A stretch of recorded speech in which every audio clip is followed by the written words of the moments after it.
welcome to Gamegasm. I'm Bren. I'm Jay. And today we're going to be looking at Yaiba Ninja Gaiden Z.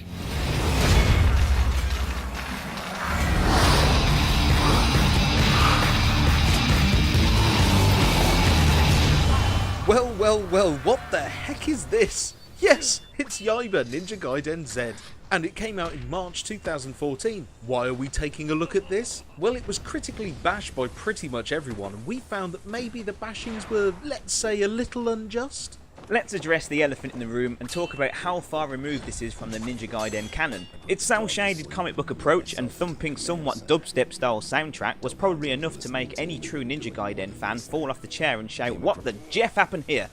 Why are there suddenly big boobs and cock jokes in a Ninja Gaiden?" Honor and death go together like hot sauce in my balls. Yes, you'd be right, and we think this is the reason most people chucked it aside and attacked it for being so against what Ninja Gaiden is, and we wholeheartedly agree. But that's where it ends. Okay, so what is it? Well, it's a third-person combat slasher that sees the game's main character slash anti-hero, Yaiba, taking on hordes of the undead and chasing down series main dude Ryu Hayabusa. Yaiba is accompanied by his well-endowed handler named Miss Monday, and we always thought people hated Mondays. At the start of the game, Yaiba Kamikaze! Sorry, that is actually his name. Yaiba faces down Ryu and gets his left arm and eye sliced, effectively killing him.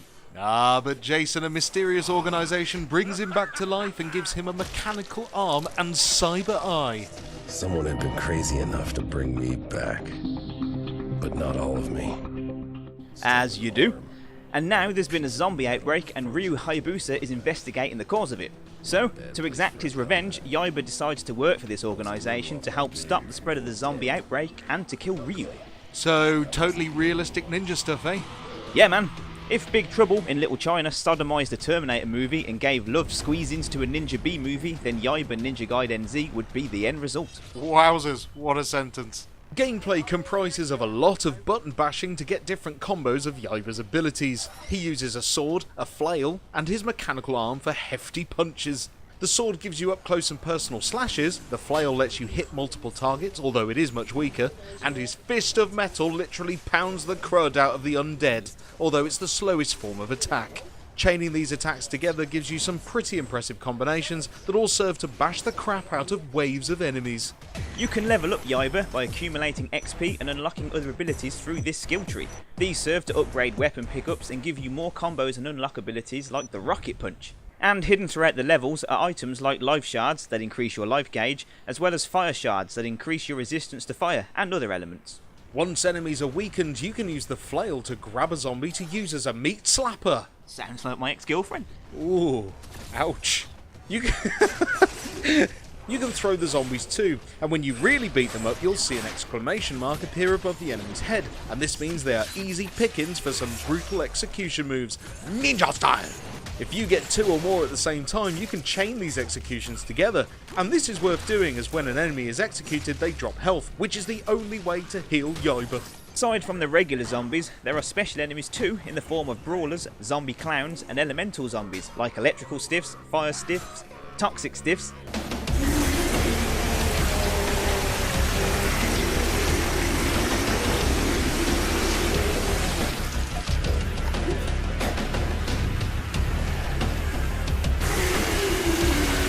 and a multitude of other bad guys that will make your trip through this twisted world tough as nails. You can also harvest different expendable weapons from the special enemies, like the clown. You could rip off his arms and use them as nunchuckles.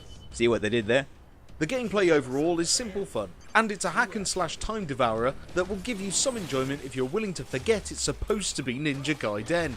The later chapters can grind on you, and some of the encounters with waves of enemies will leave you crying into your control pad as to its somewhat steep difficulty. But we carried on and finished its 7 chapters in about 12 hours. Admittedly, a lot of that time was furiously trying to defeat Ryu Hayabusa himself. Jeebus crimes, that guy's a fast mother hubbard. But hey, it's a Ninja Gaiden game, so naturally high difficulty comes as standard. The story is pretty uninspiring, and anyone that adores Ninja Gaiden will ultimately hate this with a passion, but it's not broken, it works, sets out exactly what it intended to do, and it does it pretty well. For the small price to pay for it nowadays, it's definitely worth a try, even if ultimately you find it's not to your liking. If you love games like Lollipop Chainsaw, then this has a similar flair to it. We came into this game expecting it to be bad, but what we found was if you forget that it's supposed to be a Ninja Gaiden game, it's actually quite enjoyable. It's tough too, and we died many times, and at some points it just felt downright unfair. But the silly humour did make us laugh at times, and the constant drive to beat the hordes and conquer its hard levels kept us going, giving this a Gamegasm 8. Go on, try it for yourself. You might find a new game to love, or want to hate. How can I end this voiceover? Voiceover! Very good.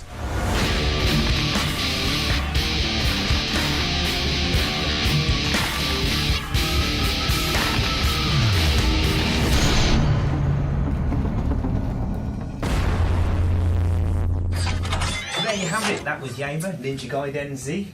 We were expecting an awful game, but we thoroughly enjoyed it. Yeah, it was weird. We actually set out to find the worst games, and this one was actually recommended to you, wasn't it? Yeah, recommended as the worst of the bunch, really. Yeah. But no, It was game 1 off the top of the pile. We thought, Yeah. right, let's try this then.